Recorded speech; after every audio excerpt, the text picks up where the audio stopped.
Hello and welcome to Enlightened Empaths, your community for the spiritually awakened, where we discuss, explore, and connect with fellow empaths, healers, intuitives, and seekers. Hello, empaths. Today we're diving into a topic that doesn't really get enough attention, and that is empathy burnout. So if you're someone who feels everything deeply, who's always the go-to person for everyone else's problems, then this episode is for you.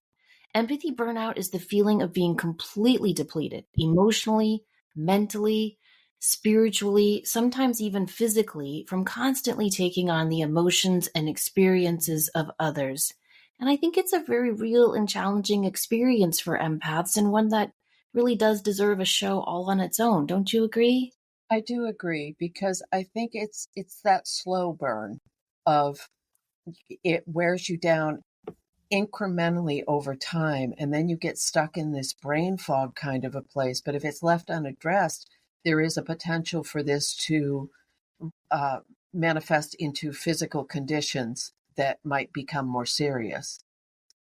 Yes, exactly. Because it's really just the emotional and physical exhaustion that happens when we're just caring for people day after day. It's what happens when you've given so much of yourself that you're just running on empty.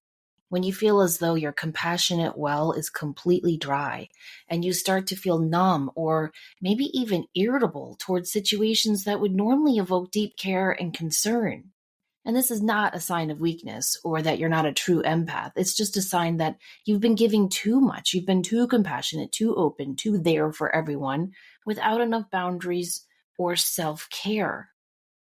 I remember reading a quote from someone that said, "Who intrudes on my solitude?" And I just love the rhyme and the alliteration and rhythm of that. And I remember once during one of my empathy burnout stages, and a friend was calling me, and all I could think, Denise, was, "Who intrudes on my solitude?" And I remember that was like a clue, like, uh-oh, time to take a little time out.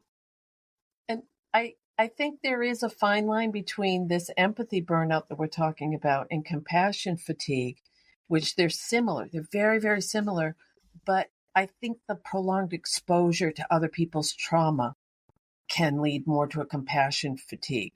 It becomes a secondary absorption of someone else's trauma. Whereas the empathy feels like when you're holding space for people in so many different ways for so long. Yeah, exactly.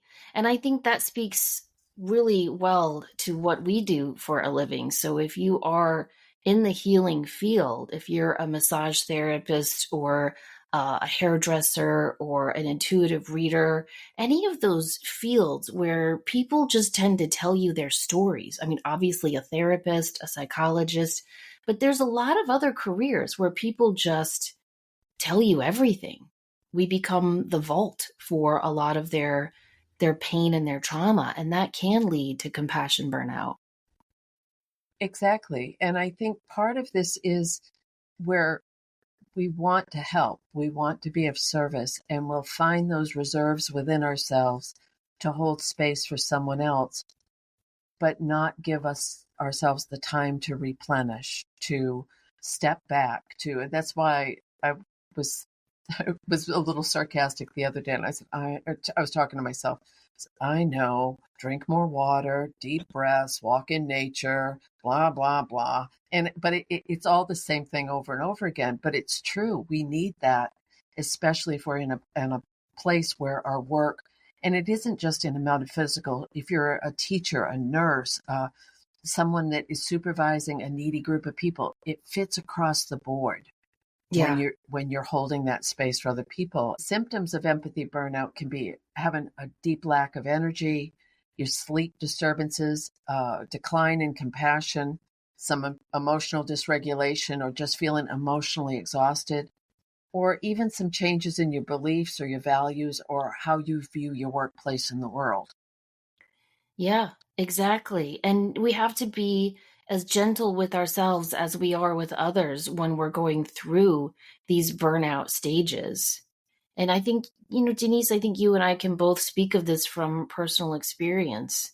I mean, just a few years ago, I felt like I was working all the time, taking care of kids and ailing parents. I was going from my mom's house to visit my dad at the nursing home to help my kids with homework and cook and clean and on top of work. And I was so deeply invested in just being there for everyone. And I just remember coming home and feeling drained and still needing to hold space for family and friends. And I started snapping at little things or feeling teary for no reason, or just I remember one time I have a lot of aha moments when I'm in my burnout stages.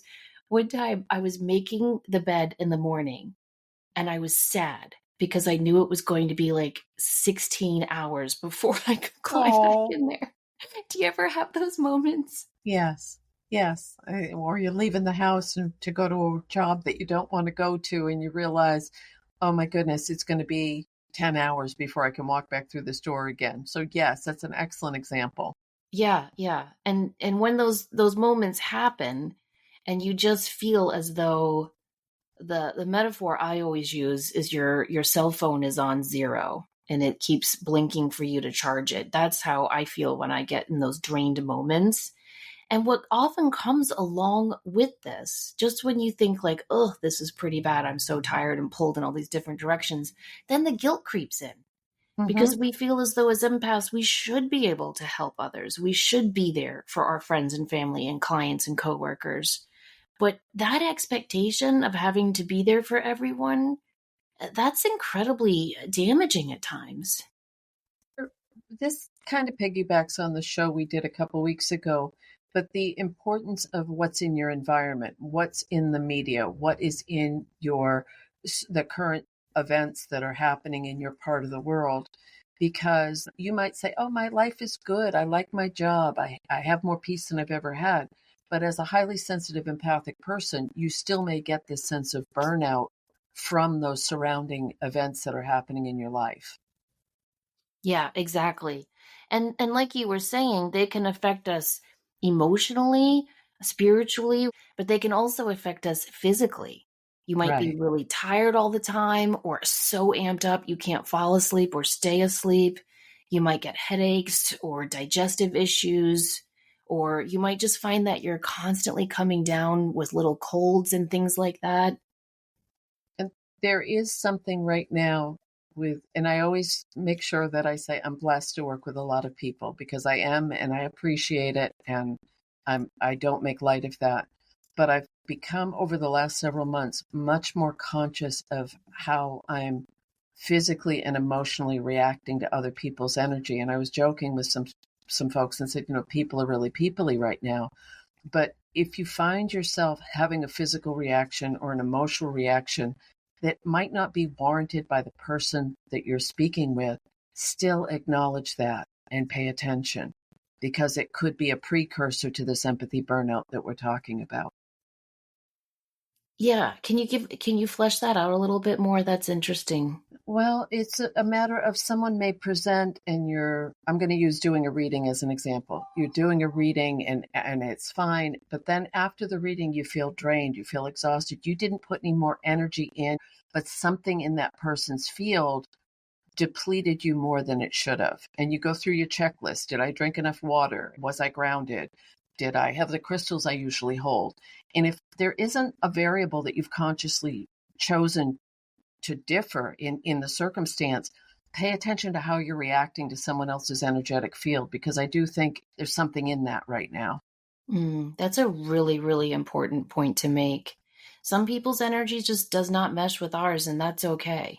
I guess my point is you may not even recognize it when you're talking to the person, but you have to honor yourself in how it's impacting you. So Yeah. it's the same. We've had this conversation, for one person's trauma is somebody else's Tuesday, that we can't make, it's not a comparison game. Um, Yeah. but if I'm going to jump back to some other, yes, distressing current events, toxicity in social media. It might be that, as the perfect example you just gave a few minutes ago, of an increase in responsibility and knowing you don't have the option to drop the ball.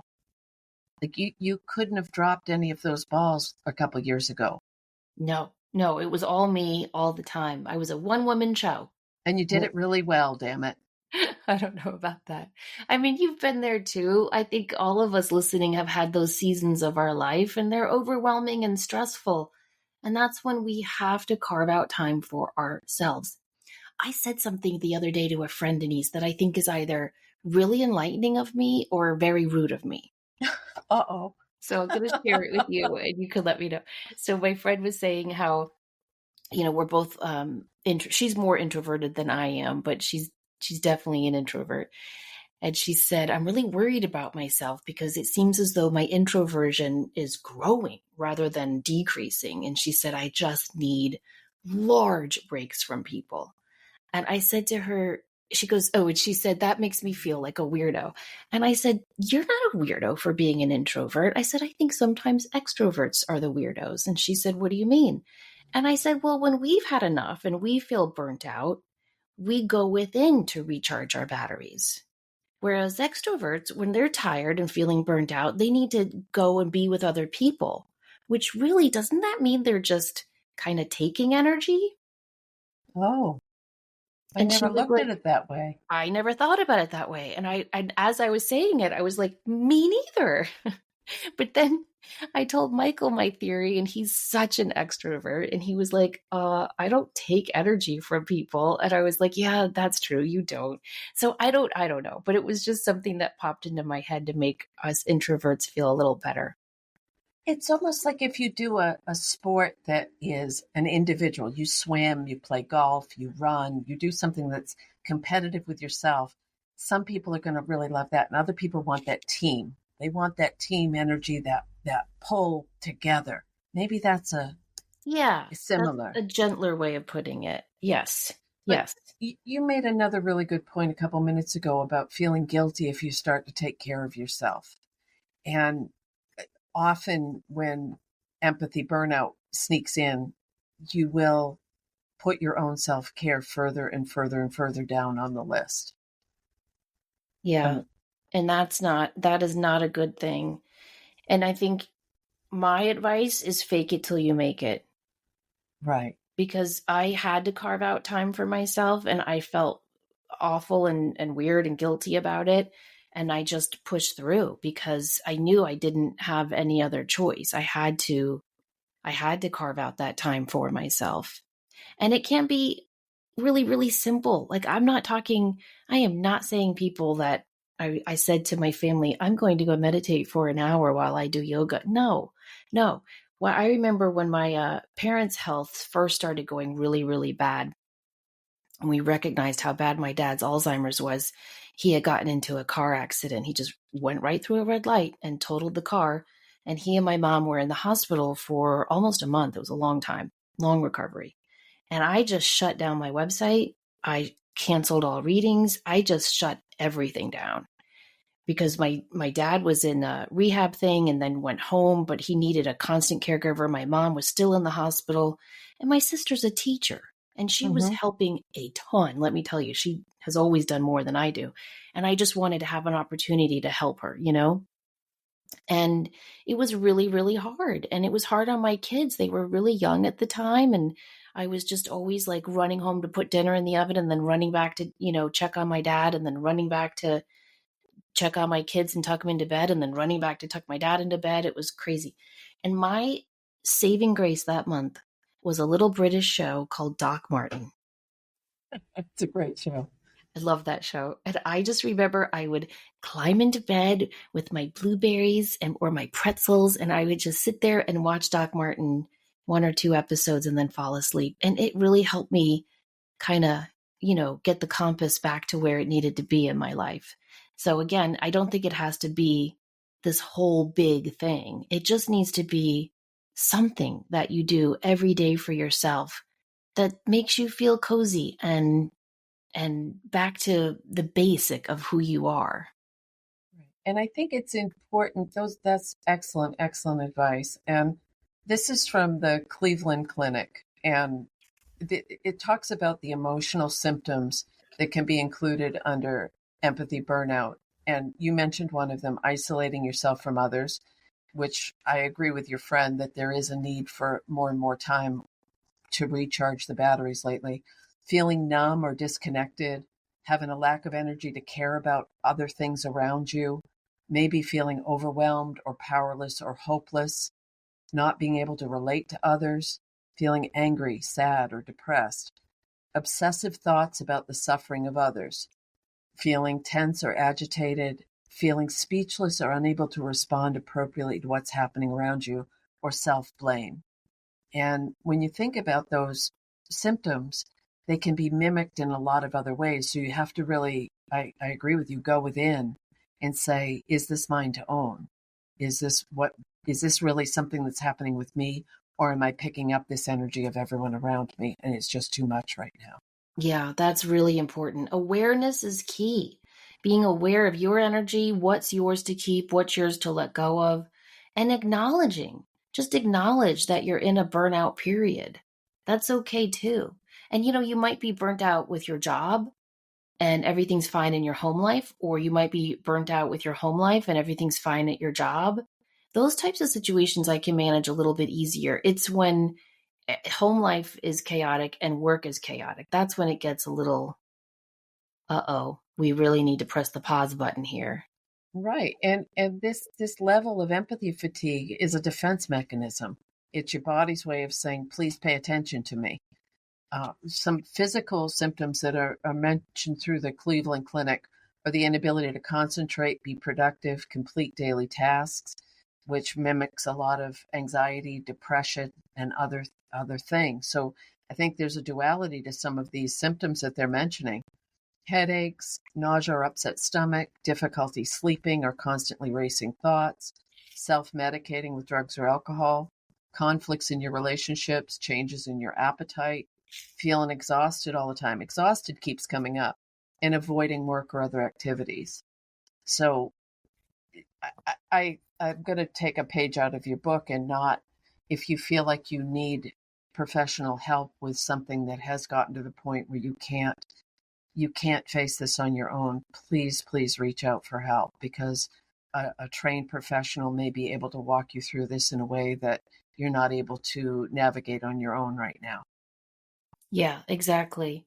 And you have to think about what replenishes your energy.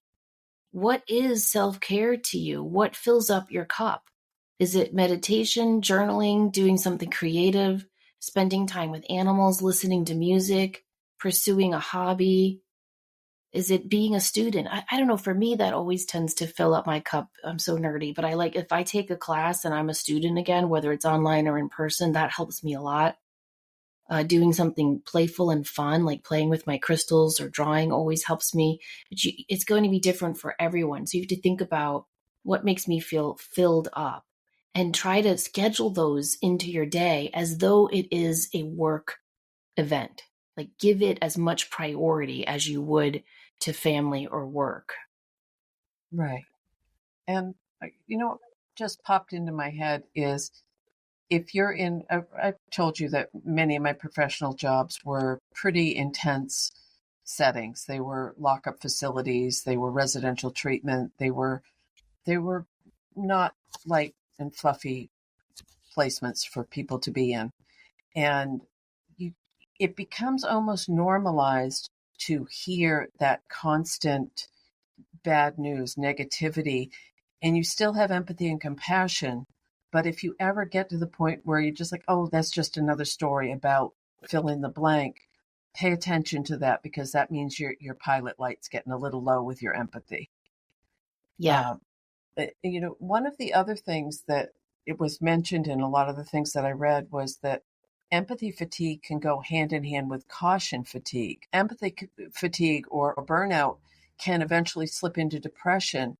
Pay attention to that. But caution fatigue is very similar, but I think you might physically feel more. Your eyes are tired, your legs are tired, your whole body, you're stiff. You have to pay attention to, but I think there's a fear that sets in, and that's that caution of, oh dear God, is this going to be worse? Yeah. Yeah. But it's not going to be worse if you are mindful of it and you know, okay, this is getting a little bit too much for me. I need to start setting much firmer boundaries. Exactly. And you nailed it. Awareness, finding balance in your life. Don't drink the Kool-Aid. I know that sounds so simple, but I've just made a game lately out of when I get online this is okay, incoming cussing. I almost made it through an episode without swearing. I was scrolling through something the other day, and something came up, and it was written in a way that was very, very, very convincing. And I got about maybe a third of the way through the article, and I thought, this is such bullshit. This is clickbait. This is trying to get people angry and upset and thinking that this is a reality or thinking something that has to happen. So please use discernment and caution with what you're reading or experiencing or hearing, because we're intuitives, we're empaths, we're sensitives. Trust yourself that you know as much as what you're being fed. Yeah, that's really important. Be a critical thinker and reader and viewer. Right. Yeah, I agree. And keep a connection with people that help you keep your both oars in the water. Yeah. Know who your support system is. Yes, that's a nicer way to put that.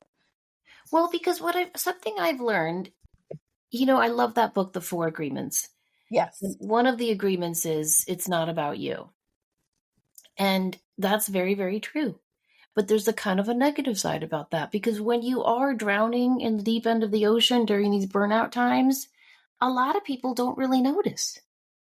No, they don't. I remember a friend calling, and I had just spent like 3 hours taking my mom to the doctor. Not an easy task, let me tell you. Oh my gosh, you guys should have seen this. First thing we get in to the doctor, who's like the nicest, most patient doctor, and my mom says to her, "Oh wow, I think you've gained weight." Oh. And I was like, oh, this is going to be a really long appointment. And then she told her that she would look much better with bangs. So I had done that. And then I had gone to the nursing home to sit with my dad and have lunch. And then I had gone to a parent-teacher conference. And then I had to do some work stuff. And then a friend called me. And she was like, how's everything going? And I was like, oh boy, has it been a day? And I went through the whole rigmarole. And I said, sorry, your turn. Go ahead. What's up with you? And she said, well, I was just calling to see if you could come to my house next week. I'm having a party and I wanted you to do free tarot readings. Oh my goodness. And I was like, wow, you really aren't seeing or hearing me, are you? Wow. And again, that perfect example of not everyone is paying attention to what's going on in someone else's lives, or they have tunnel vision of, well, I want this really to happen in my life. Yeah. And we're not, because we're empaths, we're sensitive people. These are pro-social behaviors, and they're supportive of interpersonal relationships. We're good at people. 99% of the time, we're good at people. But I think, and this is from Very Well Mind, and it's Dr. Eric Zilmer, who's a professor of neuropsychology at Drexel University. He said, authentic compassion, as opposed to being polite or nice, is a complex neuropsychological process that's related to frontal lobe executive functioning, the most recently developed and most complex of cognitive processes. To engage in compassion, you have to be cognitively present, understand one's social surroundings, and be aware of one's impact on others. Wow, that's profound. But it's also how we navigate the world. We're always reading the room. We're paying attention to other people's input and what we're picking up from their energy. Our mind is conscious of what's going on. So there is a reason that we're wired this way. Yeah. And it's good. It's a double-edged sword, though. That's a great thing, but it can be incredibly exhausting. Right. And I think we've gone over the signs, and we've talked about if you get caught in excessively ruminating or worrying, but we can't discount that sometimes you hit those pockets in your life where things are really hard, and you might have these things come up and you're saying, well, oh damn, I'm hitting every one of these.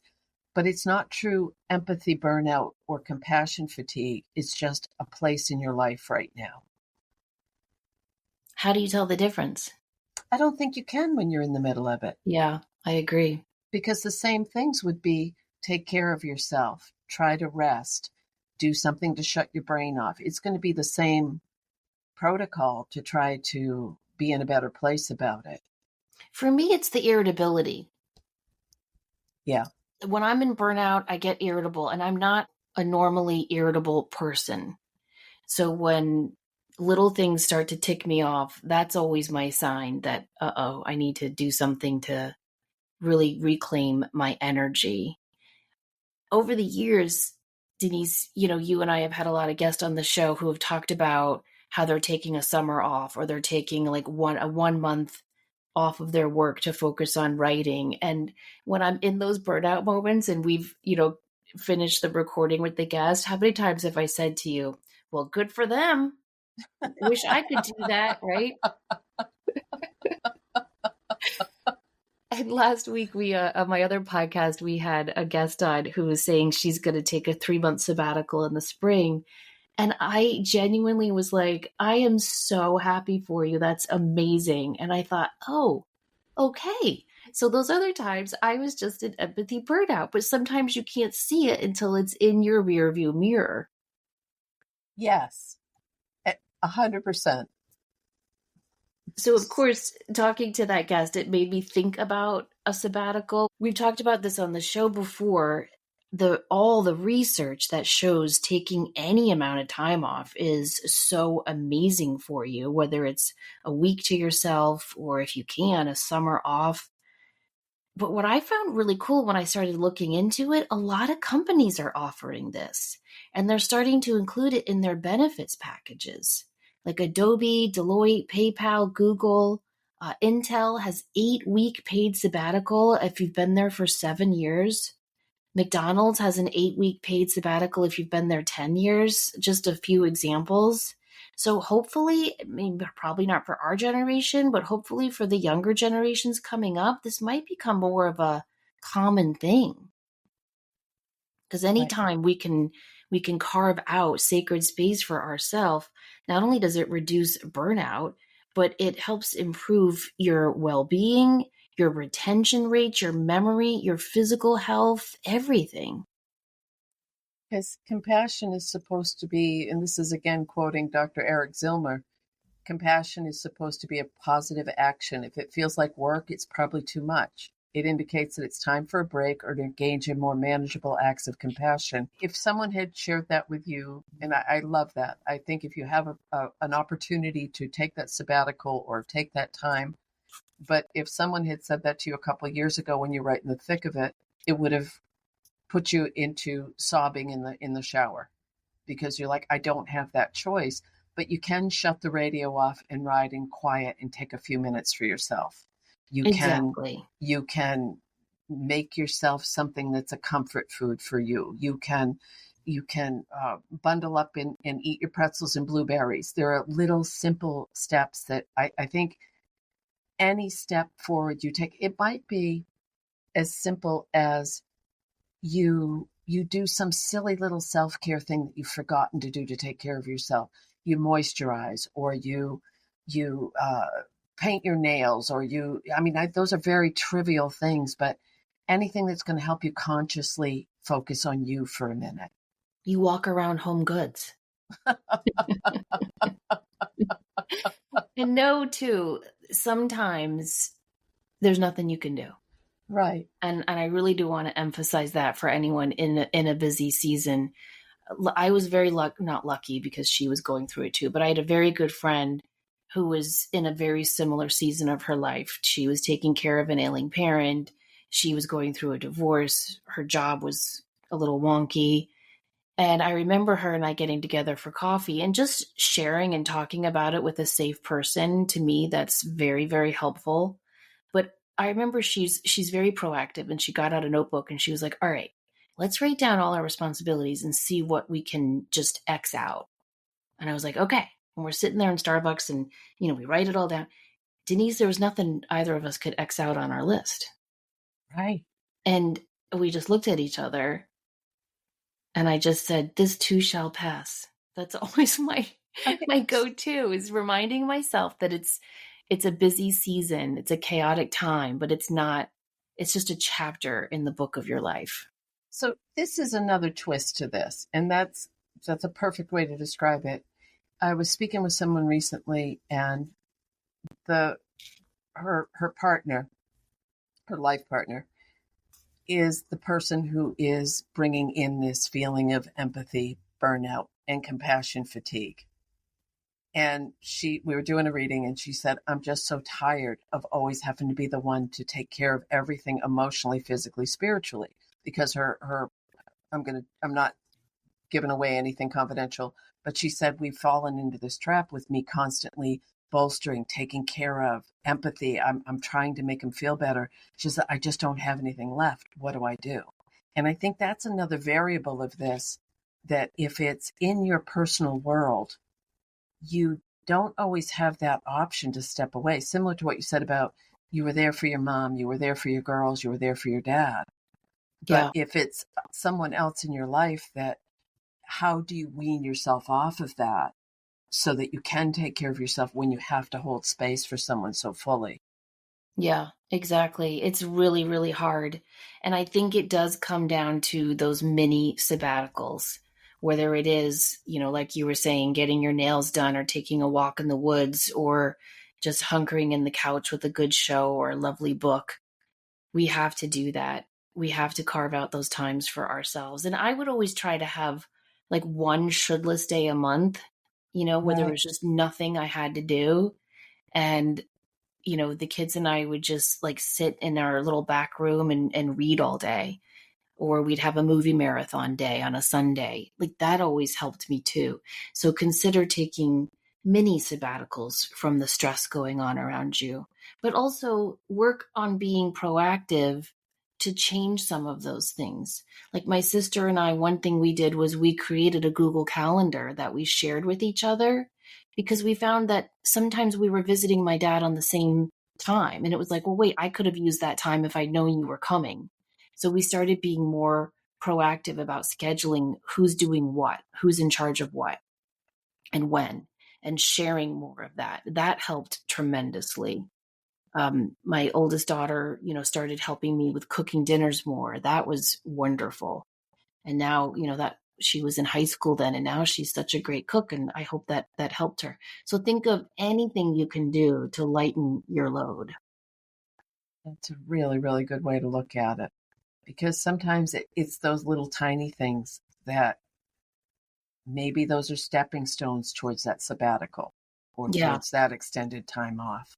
Because Yeah. for many people, if they have no experience with asking for help or receiving help, that's a big hill to climb.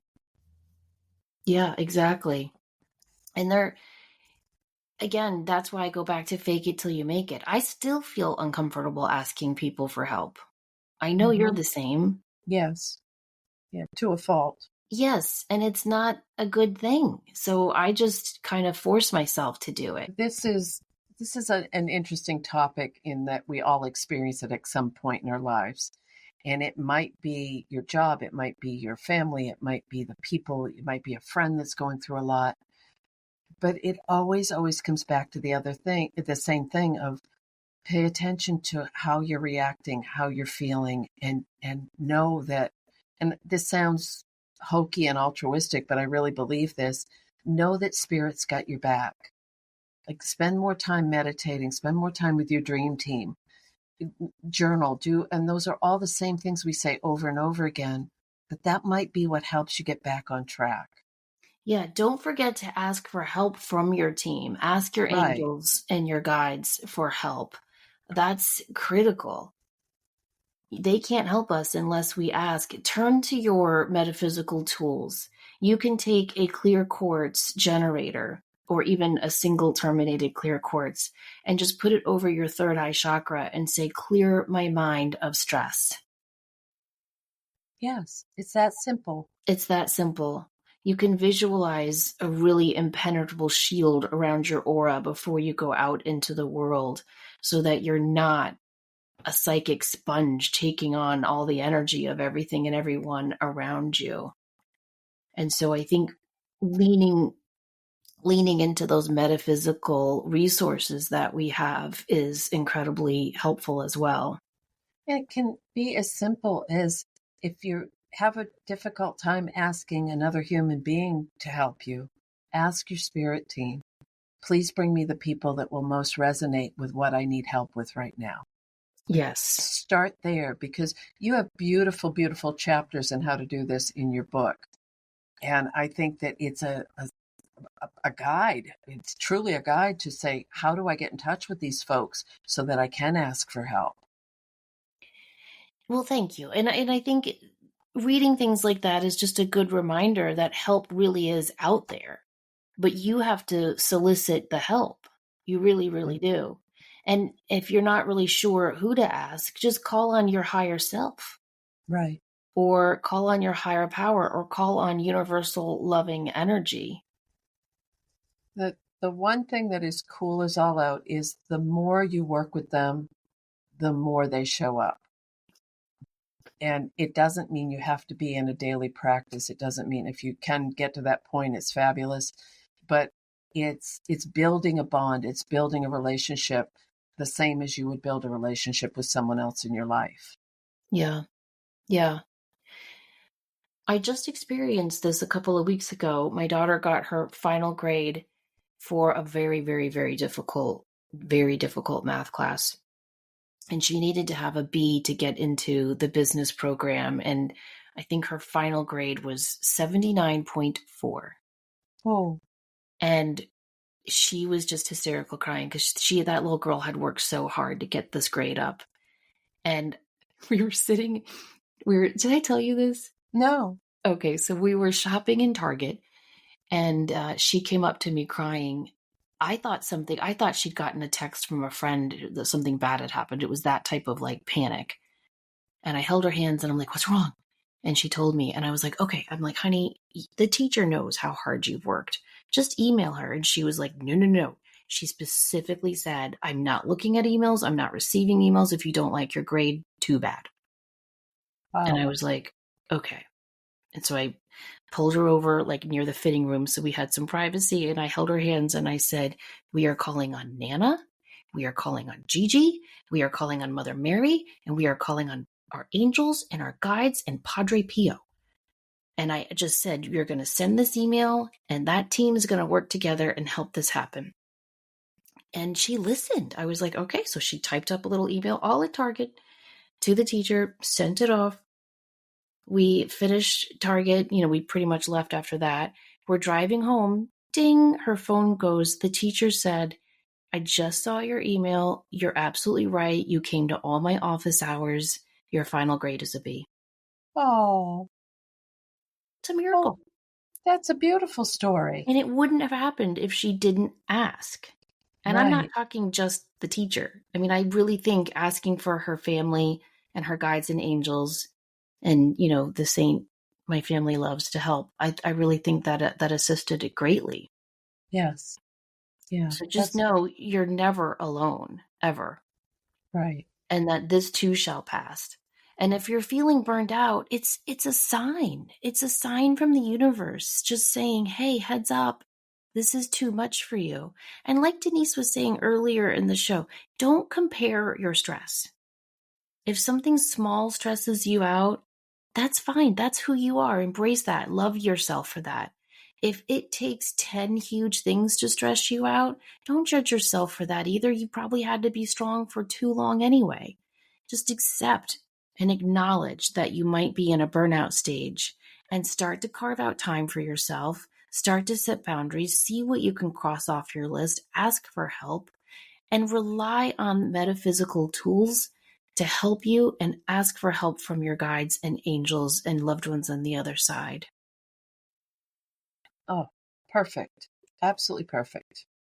Because caring for yourself is not selfish. It's how you ensure that you can continue to care for others in a healthy, balanced way. Which reminds me, before we wrap up, one book I would like to recommend is called Sacred Selfishness by Dr. Bud Hopkins. I think all empaths would really benefit from checking out that book. It's an old one, but it's a good one. And it talks about how we need to redefine that word selfishness, that too often we look at self-care as being selfish when it's not. It's medicine for our soul. Yes. Very, very well said. Well, thank you guys so much for listening. If you enjoy this show or think a friend would enjoy this show, hit the share button and send it off to someone who you think might need a little reminder to ask for help. If you would like to join Denise and I for some classes we have coming up, we're very excited to be teaching our Mediumship 1 and 2 classes this summer. You can find more information on all of that at samanthafay.com and Denise's website, thegratefulmessenger.com. Thanks so much for listening. Remember, as always, to show up for yourself as well, do good work, and share your light. Take care.